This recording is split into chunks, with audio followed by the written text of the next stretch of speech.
Hello, everyone. Welcome into the Sports Plus podcast. I'm Corey Miller here with Frank Cusmano, Andy Muller, and Hannah Yates. This is the week of February 22nd, and we're only through one official day of camp in Cardinal spring training.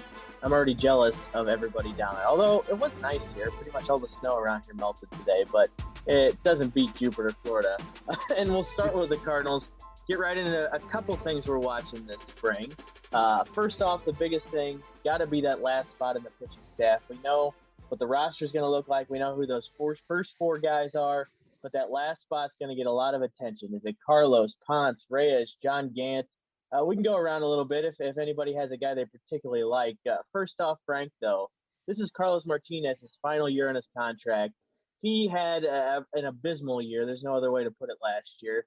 Said COVID really affected him when he got to spring. He told us that really hurt him last year. Is he the default guy anymore, or is it really going to be a battle? What do we expect from him? Well, to show you how much we all know, I think all of us were thinking that, hey, it's Alex Reyes' time. And then we hear Alex Reyes.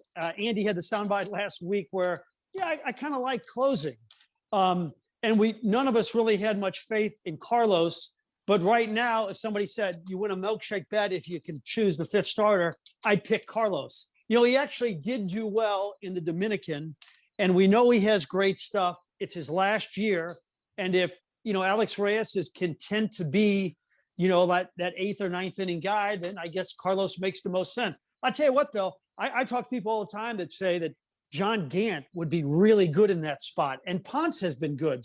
But if I had to guess, I'd go Carlos.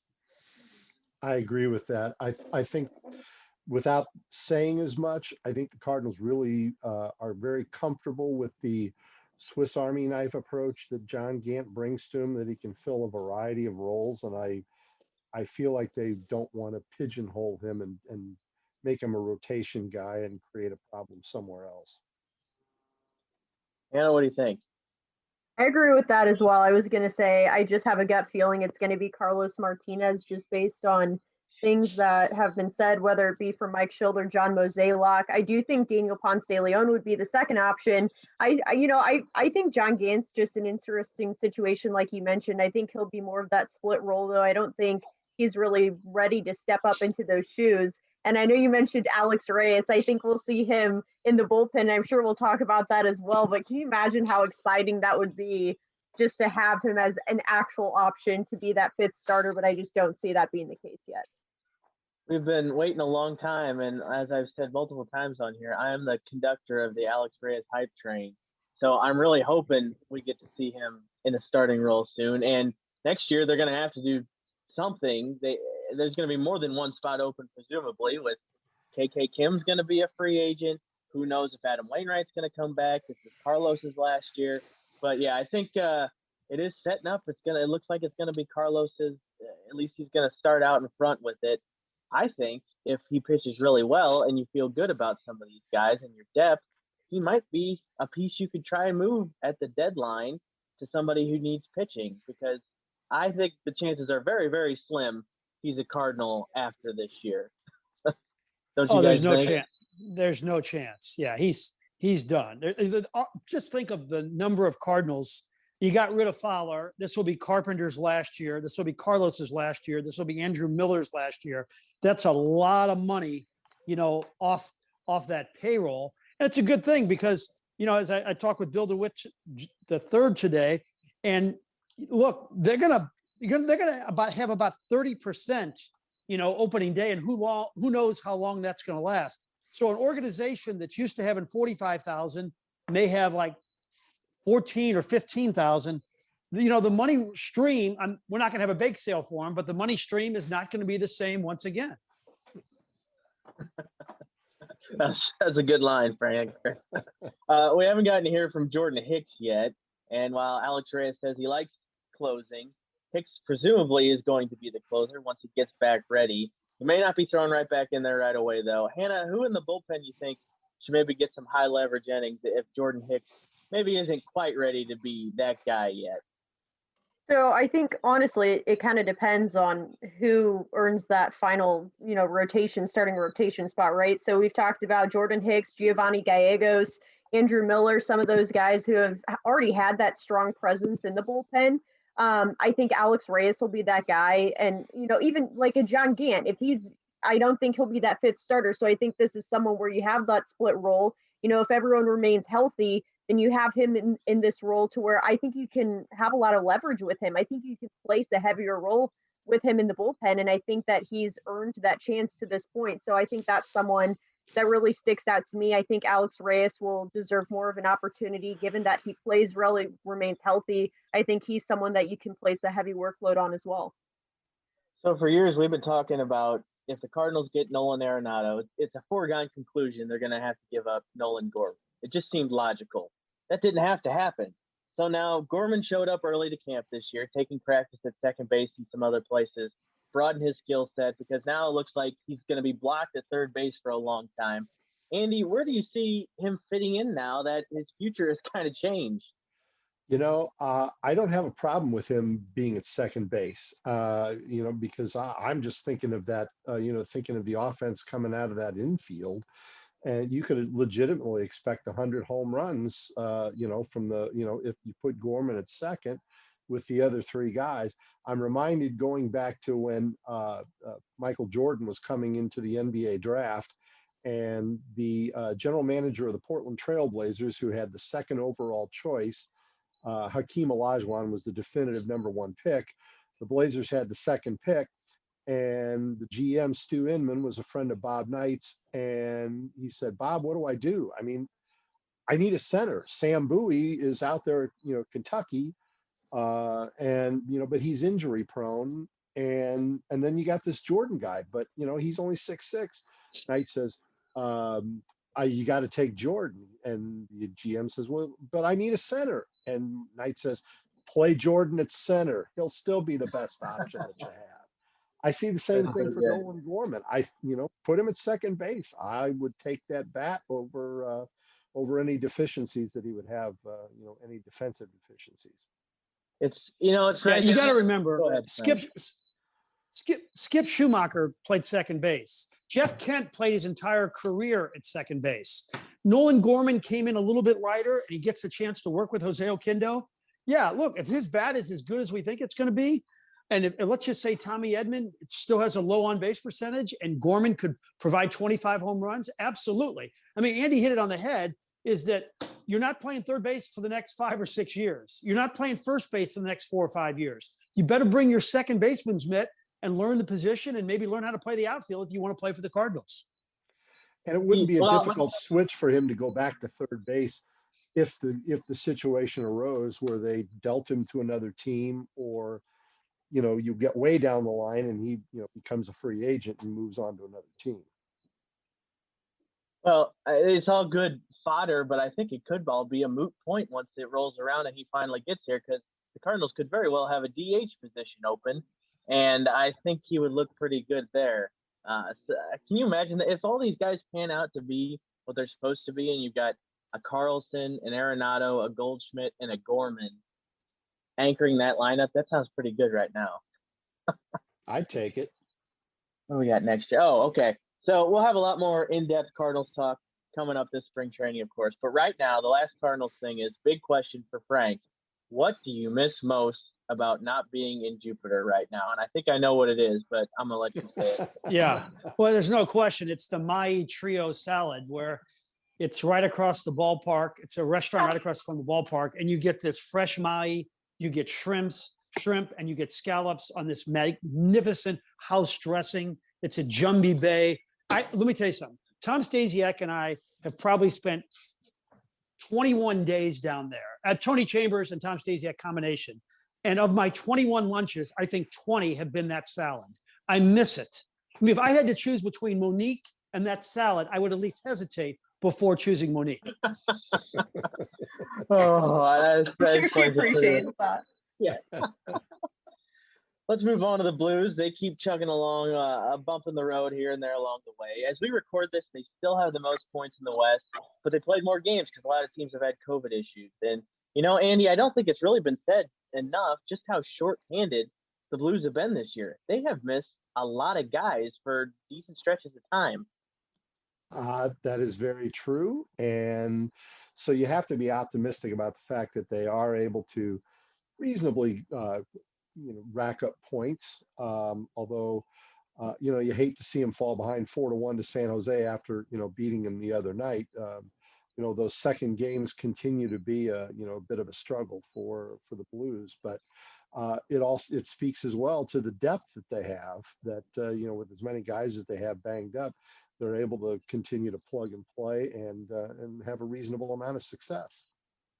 Hannah, you got to know this year's breakout sensation, Jordan Kyrou, a bit more this past week for your piece on Sports Plus on Sunday.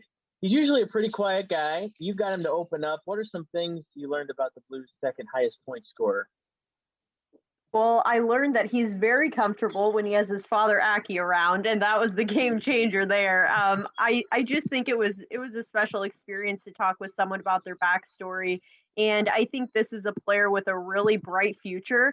And just talking to him, there's so many things that he can still improve on in his game that he's working. He's super critical of himself, of just knowing the things that he has to do to improve. This is, he's the second leading goal scorer on the team, only 1 point behind David Perron right now through these first 18 games. And I just think that's huge for him. And I think that there's a really bright future ahead for him with this organization. He's Frank, who's the fastest Blues player you think you've ever seen? Well, I mean, he is actually in the conversation. It seems crazy. It's been only a couple of months. Boy, gosh. Ooh. I mean, Janny was more efficient than athletic. Oh, boy. I always thought Brad Boyes was pretty fast, even though he wasn't necessarily a young buck. But yeah. Scott Young could move he was quick. I don't know if he was fast. There's a difference. Boy, Andy, who jumps out at you? I'm racking my brains. I know there's somebody out there, but I just can't put a finger on who it was. Yeah. Boy, we're thinking of all these great players, Shanahan, Hull. Yeah, nobody Emerson, really, yeah. Right. That's a good, we'll think on that one. We'll come back to that because, yeah, Jordan Kyrou definitely put his name in the conversation because you see it every game. He makes some kind of play where his speed just breaks the game. Let's move on here. The new hoops rankings are out. Illinois at 4 in the AP poll. Mizzou barely hanging on at 24 after a rough 3-game losing streak they snapped on Saturday. So, Hannah, which is the real Mizzou and just how vulnerable are they without Jeremiah Tillman on the court? I don't even, does anyone even know the answer to that question? This Missouri team is so unpredictable. It's just so inconsistent depending on who's in the lineup. But even when you have a Jeremiah Tillman, then not everyone's showing up to the court every night. And I just feel like this is a team where I've not gotten my hopes up still to this point this season. Corey, I know that you're on that train as well and you have high hopes for them. But I think, I don't know. I think that this team really does have high level talent. I think that Jeremiah Tillman is a difference maker, but I don't think he should be that big of a difference maker for this team. And I almost feel like it's a mindset at this point. I don't feel like there's a lack of talent or a lack of effort. I think it's really a mindset of this team not knowing how to fully operate at full capacity sometimes. There's also, over the past week, I've screamed multiple times on my TV when Xavier Pinson has done something stupid. Man, he's got so much talent, but he had a rough week, and they need him to play a whole lot better. Drew Smith can't be the guy that shows up every time and saves their bacon at the end of the game. So they need to finish strong. Hopefully a good SEC tournament. We'll see what kind of seed they end up with. We're just hoping SLU gets any kind of seed at this point after they were blown out against Dayton. Coach Travis Ford and Konzo were on with Frank. We're going to talk about that in a bit. But Coach Ford said there really is no room for error. Frank, how thin is the line here when SLU should be concerned about making the tournament? Well, the good news is they're facing 3 teams that have had really good seasons. So they can really help themselves right now if they could roll off 3 straight against 3 of the powers in the conference. I still think the one thing nobody talks about is, what's to keep them from going to the conference tournament and winning it? If they get some momentum down the stretch here, this team with these seniors who've done it before, who always seem to peak at the end of the season, could win the conference tournament and get that automatic bid. But you're right, the margin of error is not great right now. By the way, how about Pavel Demitra in terms of being a really fast Blues player? That's good. Yeah. I like that one. Yeah. Speaking of both those hoops programs, Frank had a great chat with Konzo and Travis together. You don't see it a whole lot of the time when you get two of those big name coaches from in the same state together. It was really fun to watch back on Sports Plus, and you'll hear that coming up at the end of this episode. Frank, what were some of your favorite moments? You guys had a lot of laughs. Well, I knew as soon as I tried to schedule the game that they'd be laughing like hyenas, and that they actually wouldn't answer the question, or they'd answer it like they did. Oh, we're going to try to get it done. Look, God bless them. I love them both. I've known them both since they were like 19 years old. But don't tell me how tough it is to schedule. All you have to do is take off the schedule Central Arkansas State University Community Tech College, take that one game off the schedule, and then call each other and play the game. So that's what jumped out at me. But I think the fact that they were such great players, and I think our younger audience doesn't know this, and I'm glad, Andy had that great archive video. I mean, we looked at that one game, the Kentucky game against Wake Forest. That was like the most perfect first half I've ever seen a point guard play. Travis hit all 5 of his shots, 4 were threes. He had 6 assists, didn't have a turnover. He was so good. And then Konzo shot 46% from 3 for his career at Purdue. I mean, these were just beautiful players that I'm glad that, that Andy found the video and our audience had a chance to see at their best. I had forgotten what a great 3-point shooter Konzo was. And, his comment, of course, was that, he was a lunch pail guy or whatever. Construction worker. Yeah, construction worker. There you go. And Glenn Robinson truly was, no doubt he was the North Star of that team. But Konzo was a pretty good complementary player to a really successful run there that Gene Cady had at Purdue. Yeah, there's nothing blue collar about scoring 1,600 points, which he did. 1,600 points. That's a hell of a career. I like that video, that one little highlight of him at Lincoln, too. That was cool seeing him with that hair. He's almost unrecognizable. And speaking of which, he won a state title with LaFonso Ellis, and then he won 2 on his own, where he was the main guy. So yeah, he had quite a high school career as well. All right, that is the horn, and here is this week's final buzzer question I'll put to everybody. We're recording this on Monday. The Blues are set to wear their reverse retro red sweaters again against the Sharks tonight on Monday. A lot of opinions out there about them, so we'll go around the Zoom. Andy, I'm going to start with you.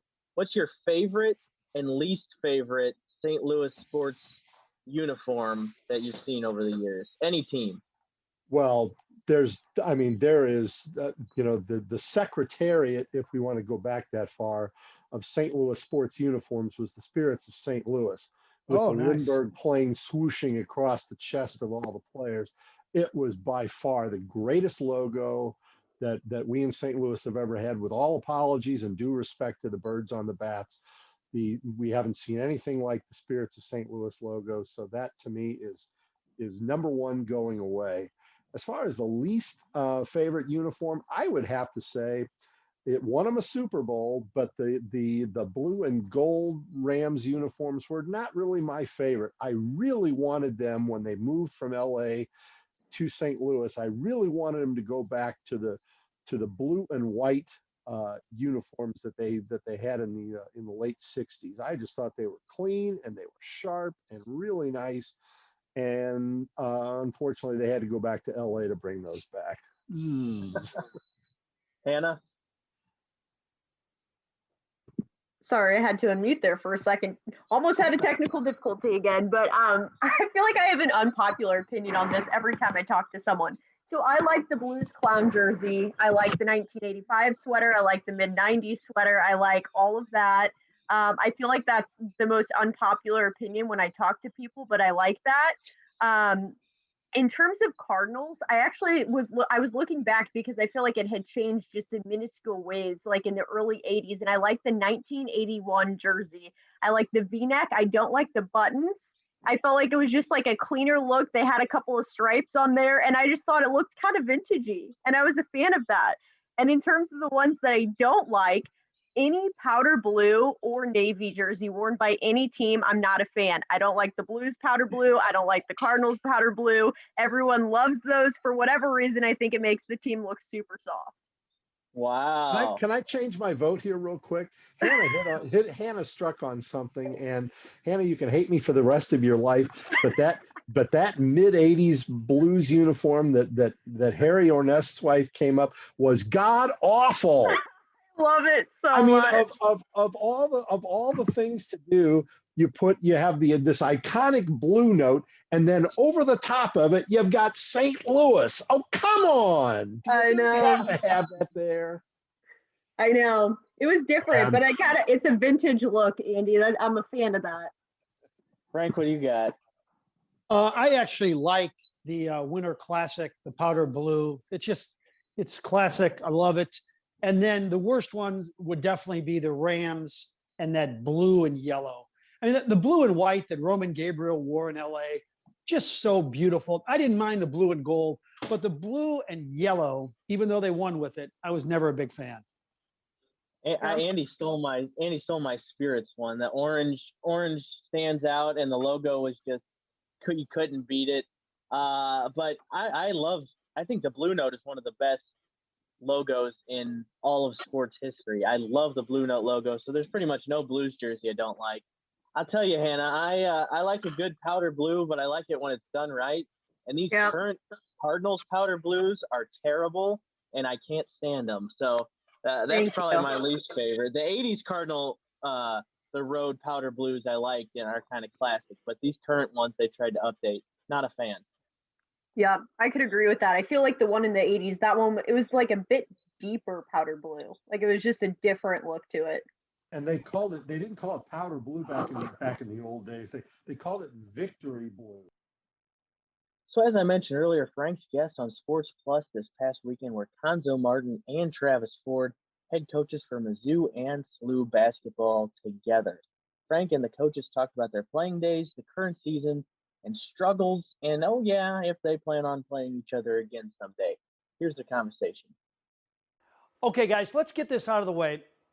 You scored a combined 2,800 points. You made over 400 threes. Right now, would you be, at age 21, your team's best individual player? Travis first. Well, that's a good question. You spot me up in the corner or something, I might make a shot. But at 21, no, I don't know if I could hang with Jordan Goodwin, and I sure as the heck couldn't keep Yuri Collins in front of me. I know that. I couldn't keep anybody in front of me. How about it, Coach Martin? I'd fight for that Defensive Player of the Year award. I'd fight for that. I'd give it to you. I would put my money on you. Sure. Thanks, Chad. Coach Martin, do your players know how good a player you were? Or do you ever remind them? Do they have any idea? But as far as talking about my game, no, not really, man. Because I feel like I was a construction worker. Now I talk about Glenn Robinson, LaFonso Ellis, and those guys. But for me, I was just a hard worker. How about it, Coach Ford? I just did it this morning at practice in our pregame, film session. I talked to him like I was smart enough to realize that Jamal Mashburn needed the ball and where he needed. I was smart enough to know that when I came down the court, my eyes were fixed on Tony Delk. Where is he? And there was a message behind that, believe me, where I was going. But a lot of it is the old do as I say, not as I do. Don't play defense like I did. I learned a lot about defense. I just couldn't do it. Now I'm trying to implement it as much as I can. I have 30-year-old sound bites from each of your coaches in college, Rick Pitino and Gene Cady, and they talk about how you were coaches on the floor and you were leaders. When did you know, Travis, that you were going to do this? Early on. Basketball, has been a part of my life through my dad taught me the game. My mom was even a high school coach for a couple of years. My dad coached, but I always wanted to be a coach. And I've been very fortunate to have learned from a lot of great coaches throughout my playing career that I've taken a little bit from everybody. Konzo, when did you know? And then coach just said to me, he said, "Zo, you're not going to be an NBA player." And he didn't say that to belittle me, but he was saying it from the standpoint you need to maximize what you need to do in the classroom to be successful. Because it wasn't as if I talked a lot about being an NBA player, but I was so consumed with the basketball because the means to an end for me was basketball, was being able to provide for my family and make sure my mom had a better way. So that's how I was looking at it. It wasn't necessarily NBA, but I felt like that was an avenue. So I was consumed with spending time on my game. And it was just when he said that my junior year, I understood it and I wasn't upset about it. Then when he made the call, it just kind of came to fruition. I said, I need to make a change. Konzo, have you two had many head-to-head recruiting battles? And what's that like? I mean, I think in recruiting, I mean, obviously they've done a great job recruiting. We try to do the same. You recruit some of the same areas, of course. But I mean, but it's not necessarily down the wire between us two. It's oftentimes the kids that good, it's probably 10 or 15 schools. And you'd like to be one of the finalists and ultimately get the guy. But of course, because of the area in proximity, of course. So Konzo, you guys have coached against each other twice. How do you remember that? Why'd you have to bring that up, Frank? No, Frank, he had Travis, my second year, I think, at Missouri. Might have been my third year at Missouri State. We actually won the conference at Missouri State. We played them and they were at Oklahoma State. I mean, a great team. Then maybe my second year at Tennessee, they won the game. We were down, I think, Puerto Rico. It was one of those preseason tournaments. And they had, obviously, Marcus Smart, who's playing tremendous basketball as we speak. I mean, so, and LeBron Nash, they had some. It's impressive.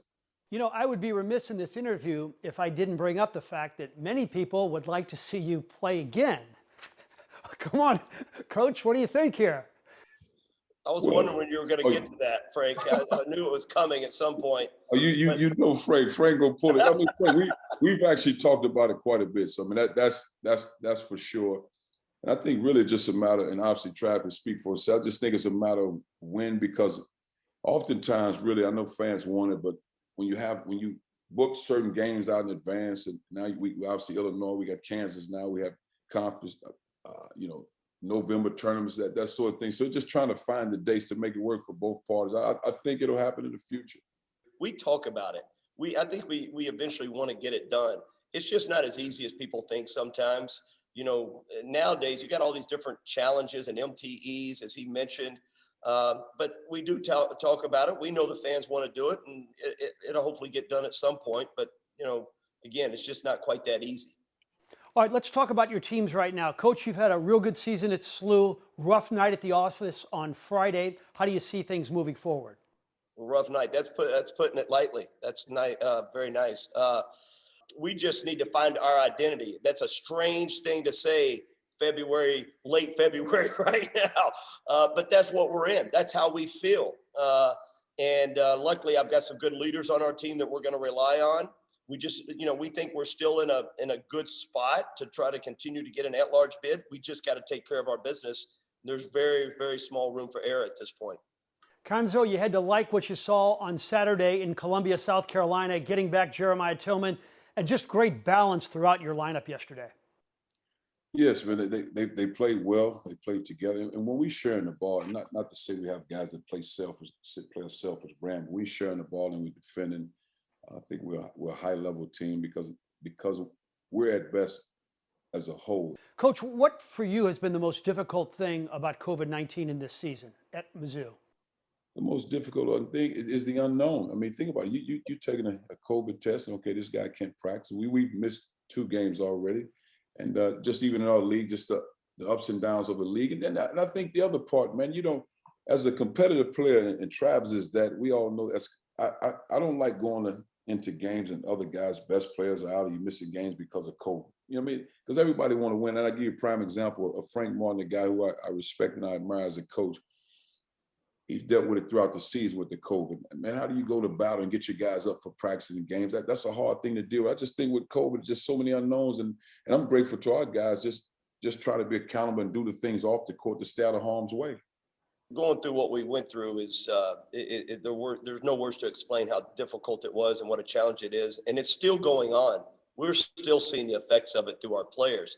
We don't want to use it as an excuse at all, but you know, our guys are just not the same physically right now and mentally right now. It's different. We haven't had a team meal together since last March at the A10 tournament. We have not been in our locker room yet since the A10 tournament. It's a different day. This is a different experience. There's a lot of things that are difficult, but there's a lot of people across this world that are going through a lot more difficult things. We try to keep that in perspective. That will do it for this week's episode of the Sports Plus podcast. Be sure to download and subscribe wherever you get your podcast, as well as rate and review. Have a good week, everybody.